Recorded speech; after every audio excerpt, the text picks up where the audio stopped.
Hello दोस्तों, आप सभी लोगों का वेलकम एंड स्वागत है। कई ऐसे छात्र हैं जो लगातार इस बात को लेकर कमेंट कर रहे थे कि हम 2 अंक से 3 अंक से 1 अंक से फेल हो रहे हैं, तो क्या हम सफल हो पाएंगे इस परीक्षा में या नहीं। तो हम आपको आज इस वीडियो में प्रूफ दिखाएंगे कि कैसे जो सीबीएसई है सीटेट की जो एग्जाम कराता है और जो रिजल्ट जारी करता है उसमें आपके अंक कैसे बढ़ते हैं। विद प्रूफ ये वीडियो आपको मिलेगा। पूरा वीडियो देखिएगा, कंप्लीट वॉच करिएगा, क्योंकि इस वीडियो में काफी महत्वपूर्ण जानकारी आप लोगों के लिए है। तो वीडियो को शुरू करें उससे पहले आप लोग अगर चैनल पर नए हैं तो सब्सक्राइब कर दीजिए और वीडियो को शेयर कर दीजिए। ज्यादा से ज्यादा लोगों तक पहुंचाइए इस वीडियो को, क्योंकि काफी ज्यादा महत्वपूर्ण ये वीडियो होने वाला है। तो वीडियो को लाइक, शेयर और चैनल पर नए हैं तो सब्सक्राइब कर दीजिएगा। तो सबसे पहले आंसर की को लेकर जो छात्र परेशान थे, तो आंसर की आपकी आने वाली है, तो आपको वेट नहीं लंबा करना होगा। 2 हफ्ते के अंदर आंसर की सीबीएसई जारी कर देता है, तो ये मानिएगा इस महीने के आखिरी तक आ जाएगी।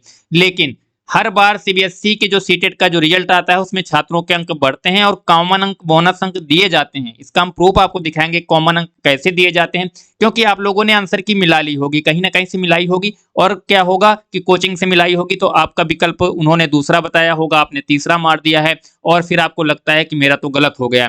तो ऐसा नहीं है कि आपका क्वेश्चन आपने सही किया है और आपको लगता है मेरा सही है, लेकिन कोचिंग वालों ने या कहीं से भी आपने मिलाया है तो वहां पर उन्होंने कुछ और विकल्प बताया है और आपने किसी और विकल्प पे टिक मारा है, तो आपको लगता है कि मेरा क्वेश्चन तो गलत हो गया, अब मेरा क्या होगा। तो ऐसा नहीं है। आज हम आपको बताएंगे कि जो सीबीएसई है सीटेट की जब आंसर की जारी करता है तो आपको बोनस अंक कैसे देता है, और आंसर एक आंसर नहीं 2-2 आंसर कैसे सही होते हैं वो भी आपको प्रूफ दिखाएंगे, जिससे कि आप लोगों के जो डाउट हैं सीटेट के रिजल्ट को लेकर वो सारे क्लियर हो जाएं। तो वीडियो को शुरू करने से पहले वीडियो को ध्यानपूर्वक पूरा वॉच करिएगा, एक एक चीज को बहुत ध्यान से समझिएगा। चलिए हम आपको दिखाते हैं सीबीएसई की सीटेट की ऑफिशियल आंसर की ही। आपकी स्क्रीन पे नजर आ रही होगी सीटेट की ऑफिशियल आंसर की है। अब यहाँ पे आंसर की में आप लोगों को दिख रहा होगा कि जो ये आंसर की है, जो आंसर की आती है इसमें जो सेट ए है, बी है, सी है, जो भी सेट होता है, तो जो पहला सेट मेन सेट होता है उसके 90 क्वेश्चन यहाँ पे दिए होते हैं, जिसमें आपका सीडीपी, मैथ और ईवीएस के जो 90 क्वेश्चन होते हैं उनकी आंसर की पहले यहाँ पे दी होती है। जो आपकी लैंग्वेज की आंसर की होती है, जो भाषा की आंसर की होती है, आपने हिंदी संस्कृत लिया है, हिंदी अंग्रेजी ली है या फिर कोई और लैंग्वेज ली है, वो आपको नीचे देखने को मिलती है। तो यहाँ पर कॉमन अंक कैसे सबको दिए जाते हैं, उसके लिए सीबीएसई करता क्या है, एक कोड जारी करता है। वो कोड आपको कहाँ दिखेंगे, जैसे ही आप आंसर की डाउनलोड करेंगे आपको आंसर की में यहाँ पे नीचे जैसे ही आप आते हैं यहाँ पे आपको कोड दिख रहे होंगे। यहाँ पे आप देख पा रहे होंगे नीचे कोड दिख रहे होंगे a बराबर 1 और 2, यानी कि अब आपने कोचिंग से मिलाया होगा। अब आपको लगता है कि कोचिंग वालों ने तो बता दिया एक, आपने क्या किया है, आपने किया है दूसरा विकल्प, तो आपको लगता है कि मेरा तो गलत हो गया। ऐसा नहीं है। यहाँ पे देख लीजिए पहला और दूसरा, यानी कि अगर आंसर की में कहीं पर ए लिखा है तो इसका मतलब है आपका पहला और दूसरा विकल्प आपने किसी को भी टिक किया है तो आपका विकल्प जो है वो सही है और उसका नंबर आपको मिलेगा।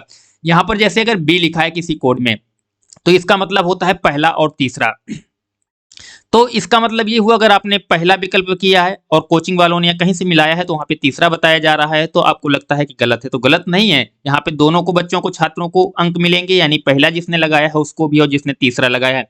लेकिन इंपॉर्टेंट क्या हो जाता है, यहाँ पे जो कोड है आखिरी वाला जेड, जेड का मतलब होता है ऑल, यानी अगर कोड में आपका जेड लिखा है, यहाँ पे दिख रहा होगा 48 नंबर में आपको दिख रहा होगा जेड, 48 नंबर क्वेश्चन के आंसर की में दिख रहा है जेड, इसका मतलब है कि इस क्वेश्चन का आंसर किसी बच्चे ने कुछ भी लगाया है लेकिन सभी को इसमें अंक दिया जाएगा एक। तो ऐसे में आपके एक एक दो दो अंक क्या होता है, जो ऑफिशियल आंसर की आती है उससे बढ़ जाते हैं। तो यहाँ पे बोनस अंक देने का जो सीबीएसई का जो फंडा है वो ये है कि वो क्या करता है कि एक से ज्यादा विकल्प को सही मान लेता है।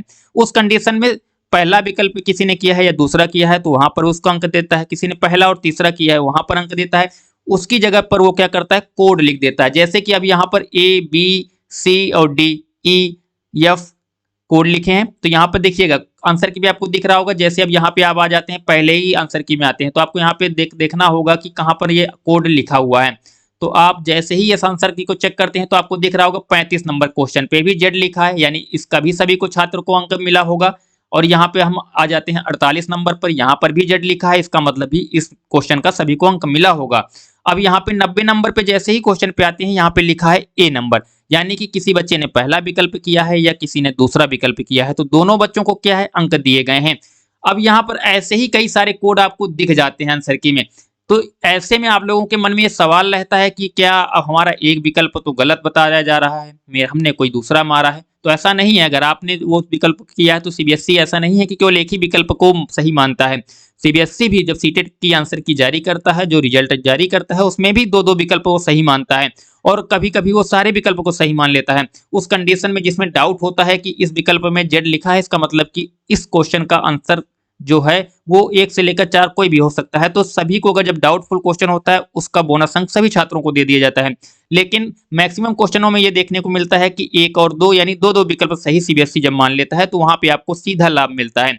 तो जो छात्र सीटेट परीक्षा में फेल हो रहे हैं, उनको लग रहा है 1-2 अंक से हमारा रह जाएगा, तो उनको परेशान होने की कोई जरूरत नहीं है। आपको जब से ही आंसर की आएगी तो आपके सामने ये सारी चीजें दिखेंगी, तो आपको यहाँ से बोनस अंक ऐसे ही मिल जाएगा। यहाँ पे आप देख रहे होंगे 63 नंबर क्वेश्चन पे डी लिखा है। जब डी लिखा है तो इसका मतलब हो गया आपका डी का मतलब दूसरा और तीसरा विकल्प, यानी यहाँ दूसरा और तीसरा विकल्प भी सही माना है सीबीएसई ने। तो ऐसे में बहुत सारे क्वेश्चन होते हैं जिसमें क्या होता है, सीबीएसई एक से ज्यादा विकल्प को सही मानता है, और कई ऐसे क्वेश्चन होते हैं जिसमें कि सारे क्वेश्चन सही मान लेता है सीबीएसई। तो ऐसे में आपको कारण ये होता है कि जो सीटेट की परीक्षा होती है इसमें पेडागोजी काफी कंफ्यूजिंग होती है। तो पेडागोजी के जो सवाल बनते हैं, तो आपको इस चीज को लेकर परेशान नहीं होना कि आपने कहीं से आंसर की मिला ली है और आपको लगता है कि मैं तो पास नहीं हो रहा तो मेरा क्या होगा, तो ऐसा नहीं है। आपको ऑफिशियल आंसर की का इसीलिए कहते हैं, ऑफिशियल आंसर की का वेट करना है। और ऑफिशियल आंसर की में आपको हमेशा से ये देखने को मिला है कि सीबीएसई सारी चीजें के जो डाउट होते हैं, डाउट वाले क्वेश्चन होते हैं, उसमें सभी छात्रों को कॉमन अंक दे देता है, एक से ज्यादा विकल्प वो सही मान लेता है। तो उम्मीद है जो ये चीजें आप लोगों के मन में थी, सवाल थे जो आपको इस चीज को लेकर, ये सारे डाउट आपके आज क्लियर हो गए होंगे। तो वीडियो को शेयर कर दीजिए, वीडियो को लाइक नहीं किया तो कर दीजिए, चैनल पर नए हैं तो सब्सक्राइब करके रखिएगा। ऐसे ही ऑथेंटिक और बेहतरीन जानकारी आप लोगों को समय समय पर इस चैनल पर मिलती रहती है। जल्द ही हम नई जानकारी के साथ आप लोगों से जुड़ेंगे, तब तक के लिए जय हिंद, वंदे मातरम।